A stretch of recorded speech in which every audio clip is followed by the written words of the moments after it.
Hello, and thanks for joining us for another episode of The Director's Cut, brought to you by the Directors Guild of America, where each episode we bring you a fresh and insightful interview featuring one of the film industry's top directors, conducted by one of their peers.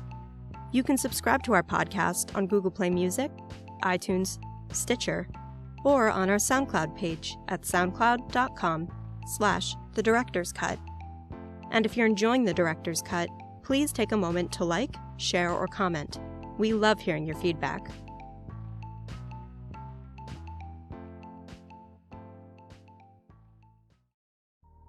This episode takes us behind the scenes of director Alex Gibney's new documentary, No Stone Unturned. The film reviews the events of the evening of June 18, 1994, when 6 men were gunned down and 5 others wounded in a pub in Northern Ireland that was frequented mainly by Catholics. The families of the victims were promised justice, but 20 years later, they still don't know who killed their loved ones. The documentary reopens the mysterious unsolved case with its allegations of massive collusion between British security forces and Loyalist killers. No Stone Unturned was screened as part of the DGA's documentary series, which aims to spotlight groundbreaking non-fiction films for DGA members and guests by presenting screenings of documentaries as well as conversations with their directors. In addition to No Stone Unturned, Mr. Gibney's filmography includes We Still Secrets, the story of WikiLeaks, Freakonomics, My Trip to Al-Qaeda, the DGA Award-nominated and Emmy Award-winning Going Clear, Scientology and the Prison of Belief, and the DGA Award-nominated films Client 9, The Rise and Fall of Elliot Spitzer, and Taxi to the Dark Side. Following the documentary series screening of the film at the DGA Theater in New York, Mr. Gibney spoke with Director Marc Levin about filming No Stone Unturned. During their conversation, Mr. Gibney discusses why he chose a dreamlike atmosphere for the film's cinematography, his approach to creating the dramatizations within the film, and how an assignment to do a short for ESPN led to this movie. Alrighty, well, congratulations, Alex, on another incredible piece of work. You said at the beginning that you were doing or thinking about a film on the World Cup, and you kind of heard this story and became intrigued. Tell us a little more about kind of the genesis, because this does seem a little different than some of the work you've been doing in the last few years. Sure. I mean, it was an assignment really to do a short for ESPN on the World Cup, and this particular incident that had been brought to my attention. So I did the short, but in the process of it, it was just sort of haunted by the struggle of these families. And what was interesting to me was this kind of out-of-the-way village, these sort of everyday group of people who were just determined to find out what happened. And they had no power, they had no resources, just a kind of sense of determination that something that happened that was not right, and there was a mystery there. And that got me intrigued, and over time, I kind of dug into it. I mean, in a way, there are some echoes here of some of the other stuff that I've done, but I think what's different about it is that, at least, I mean, 22, 23 years ago, it was a big news event, but, it's something that's shrouded in the past, and I was kind of interested in this idea of going back and thinking about memory and how important it is to try to reckon with that past. Well, talk a little about, I mean, obviously the opening of the film did remind me a little of some of your past work, but how you used recreation, dramatization, and then what the rhythms were that you felt were appropriate, to kind of remind us and echo and have it reverb through the film. How did you handle that? Yeah, there's a lot of talk about the recreations or whatever they are. I think, to me, they're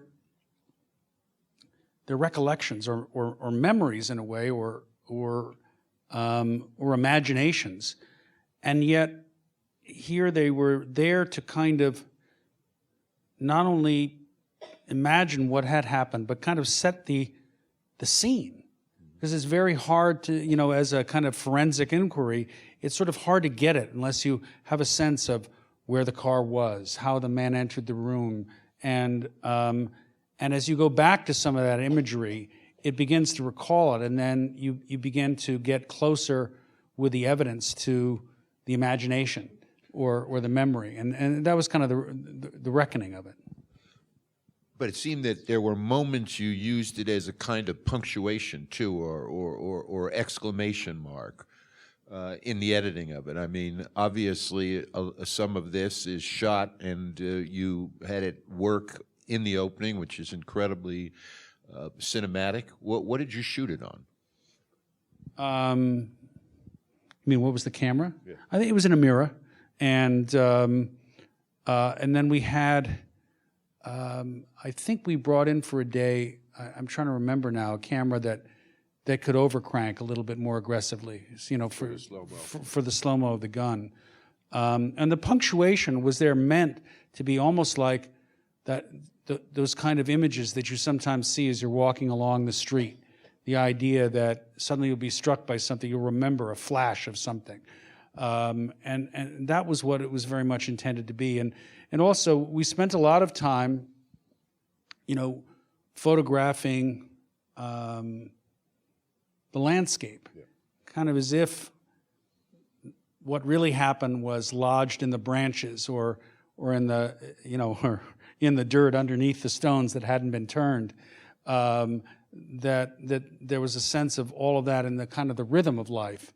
So there was an attempt to create a kind of a dreamlike aspect of this. What has the reaction been? Have you shown the film there? Have you what? Tell us a little about how people who much more familiar with this story have reacted to the film. Yeah, well, it's been quite a big deal there. It opened, I think, about 10 days ago, maybe 2 weeks now, and it's caused quite a ruckus. And it's called for, some people are calling for an entire revamping of how Northern Ireland adjudicates its past. Ireland is also, you know, very interested as well. And to my satisfaction, I mean, there was a legal cloud hovering over this film. It was supposed to have premiered at the Tribeca Film Festival. It premiered this year in New York. Prior this year, it was supposed to be at Tribeca. It had to be pulled for legal reasons. And that had to do with the fact that our original co-producer, the BBC, and I had very strong disagreement about what could and could not be shown.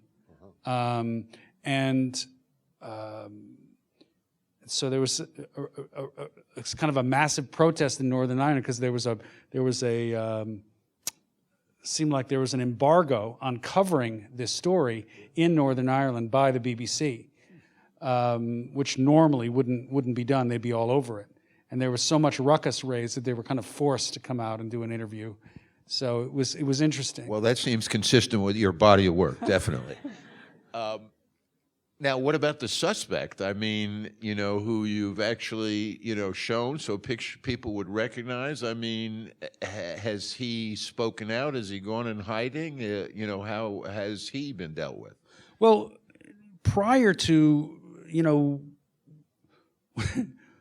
once we finally found out who he was, and actually, I mean, I should say, I can say now, but I mean, the dispute, a key part of the dispute with us and the BBC was over not him but his wife.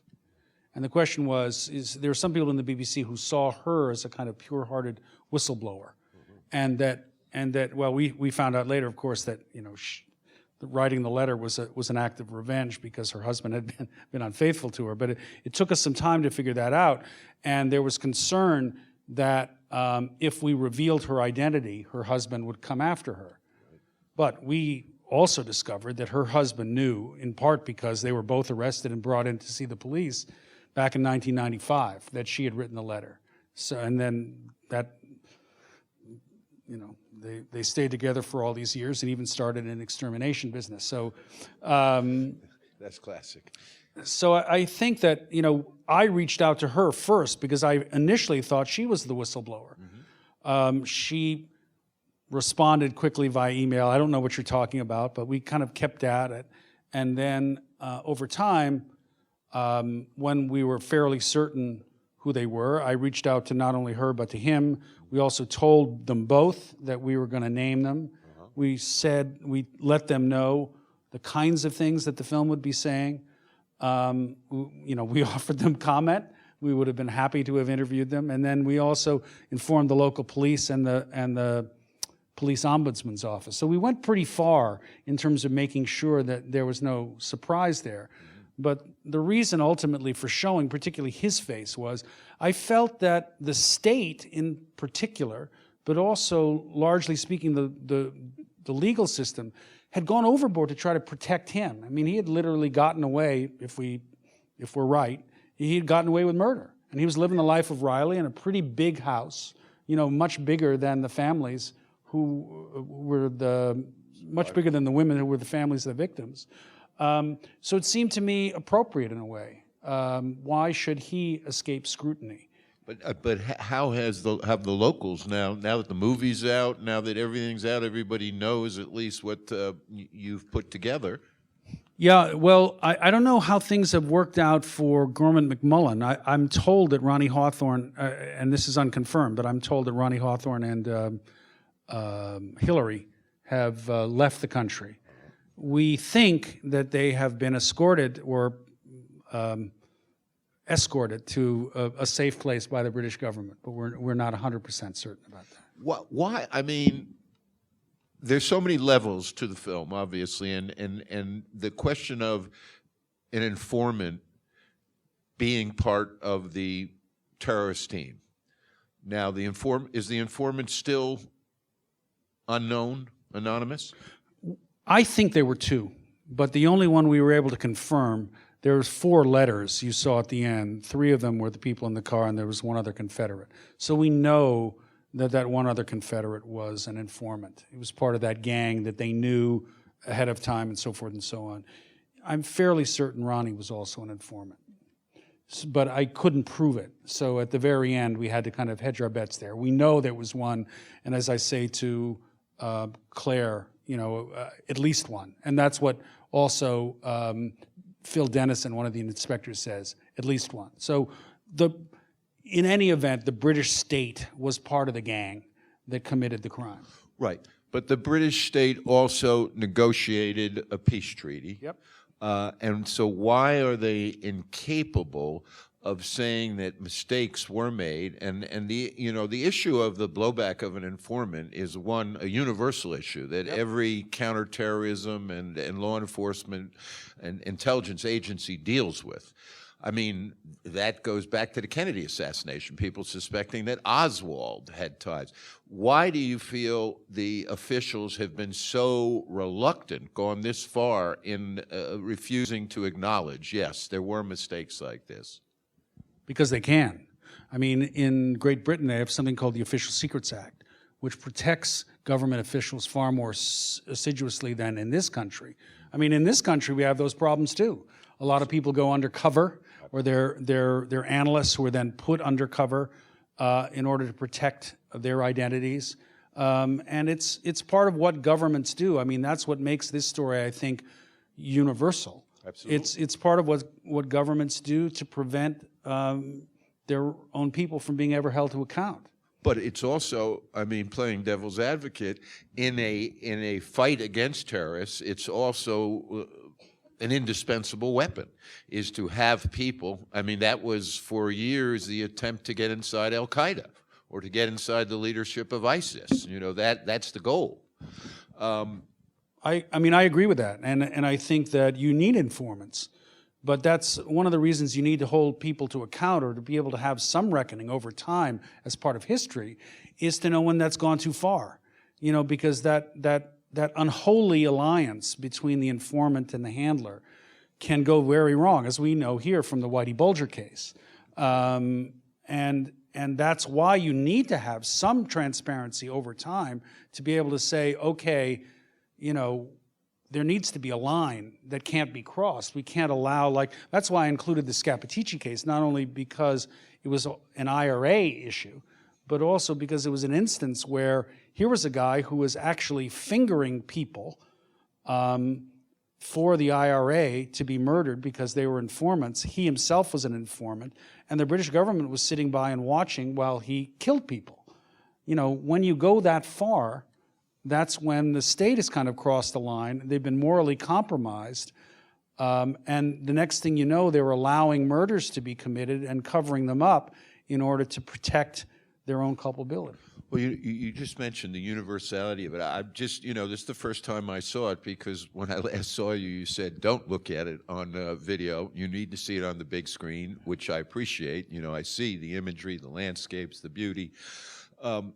But I have to say that one of the things that stayed with me, especially since the opening is so impactful, is here is a portrait of terrorism, and yet it's with all white, Anglo, and Irish, you know, people.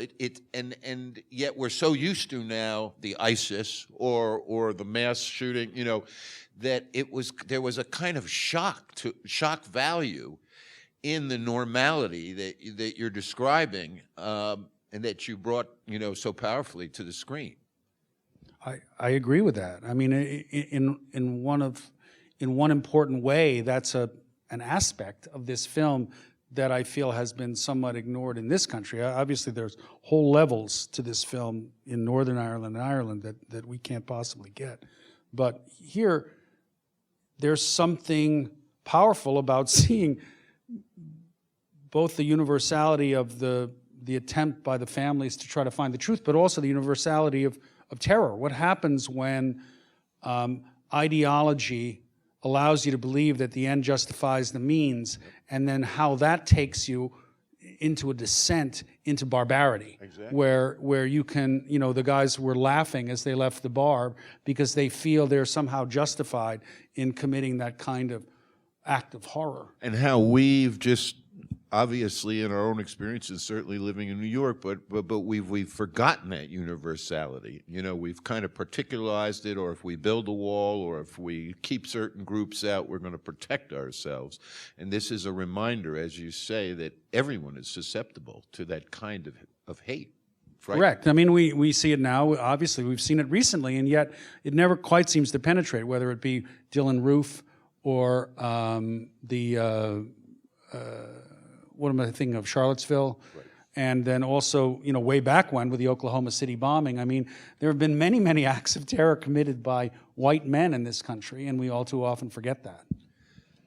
Switching gears for a moment before we take questions, the music was a key part of the film. Talk a little about the score, how you worked that, and when you decided to use it under characters talking, interviews, and when you decided to kind of strip it away.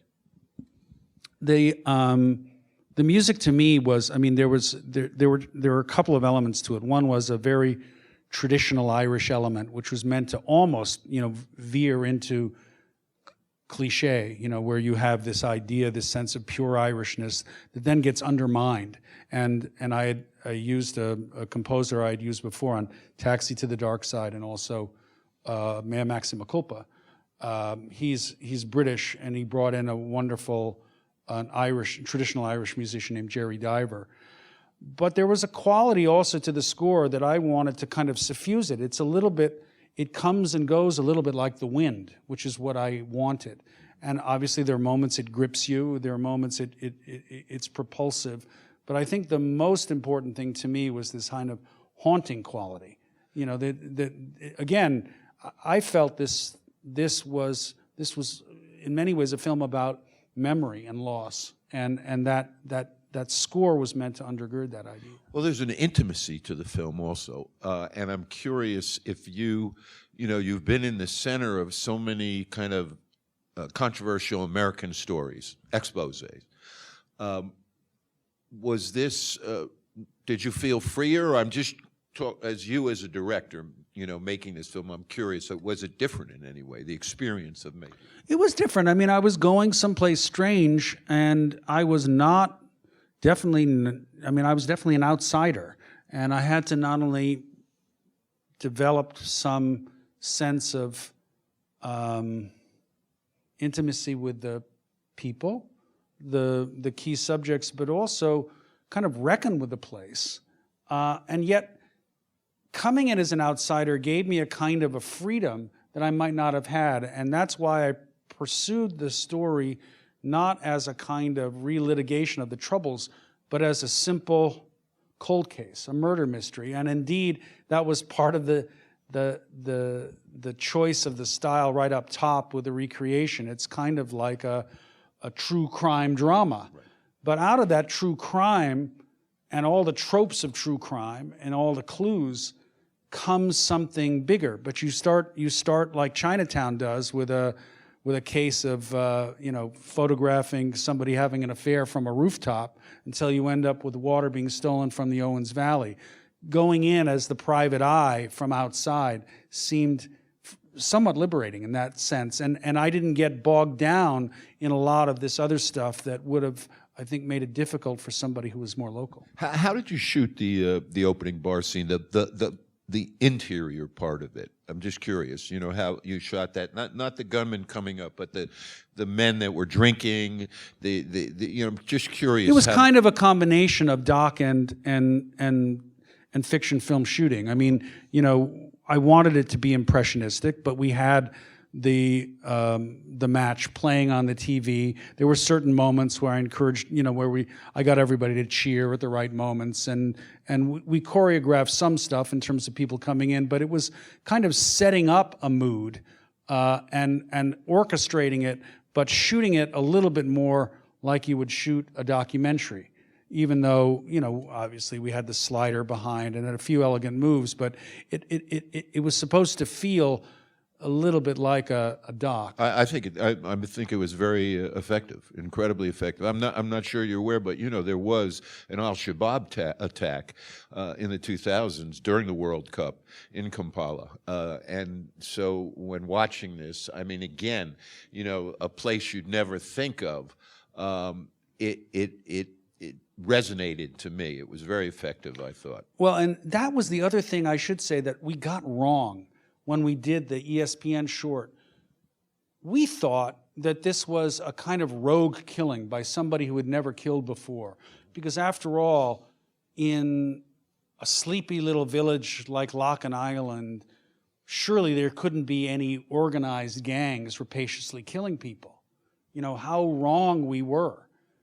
That was one of the things we learned, was that there had been this gang in this area, this kind of country area, preying on people like wolves. And so the whole myth of small town life not being infected by that kind of evil was wiped away. There was this kind of purity and this sense of innocence that this place had, but surrounded, there was certainly the darkness there as well, because as you see from the end of the film, just 4 miles from here is where, Ronnie and Hillary still live. It's amazing. My final question, were there any British officials or the people that you saw, that was a great moment where the man said, if I answer that question, I know what your next question is going to be. Right. But I'm just curious if any off camera, shared a drink or two with you and then said, look, I'd like to say this, but there's no way I'm saying it on film. Yeah, I mean, a lot of the information we got about Hillary, particularly in terms of her working in the police department, was from one of the investigators, who was one of the few policemen who really did a good job. He was the guy who actually charged Ronnie the first time for that montage, and for finding all those weapons. Actually, it turned out, we went to the town, it was just 4 houses down from his original apartment, all those weapons. So that inspector was a pretty good guy, and he told us a lot of stuff, particularly about Hillary and what kind of guy Ronnie was, and gave us a lot of color, but of course refused to go on camera. And the other vexing thing in terms of kind of the Truth Commission is that so many of these ex-cops could simply refuse to be part of the inquiry.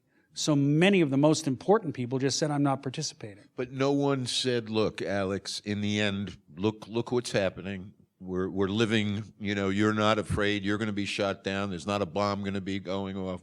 There's a price to pay for that. It's tragic, but this is the price we pay. You mean this is the price we pay? In other words, we can't open up because... Exactly. Yes. And in fact, the same guy, that same cop said that very thing to me. He did. We can't open up the anger of the victims, so it's better that they don't know. And, you know, we've got peace now, so why do you want to disturb that? And by the way, you know, if I could criticize my own film, I would say that that aspect of the film might have been worth exploring in a bit more detail, you know, because it is a hard bargain. I mean, you know, that small area of Ireland was racked by violence for so many years. And there must have been a moment where people said, well, you know, do we really want to go back? And it is an argument. On the other hand, you know, there's that poignant pain of the families who need to find out the truth. And it's up to societies, or all of our societies, to find that right balance. This is like Obama famously said, as you know, I've been much involved in the whole torture debate in this country. Absolutely. You know, as Obama so famously and so sadly said, you know, when he declined to prosecute the whole torture initiative of the Bush administration, said, we don't need to go back. Right. We're only going to go forward.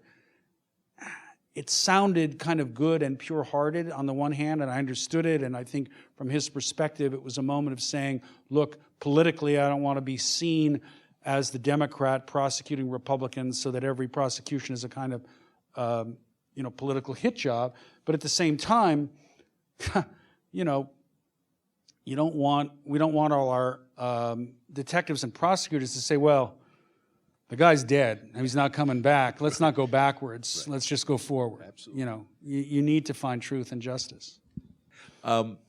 Where is an American audience going to see this film, Alex? You know, it's a very limited release now.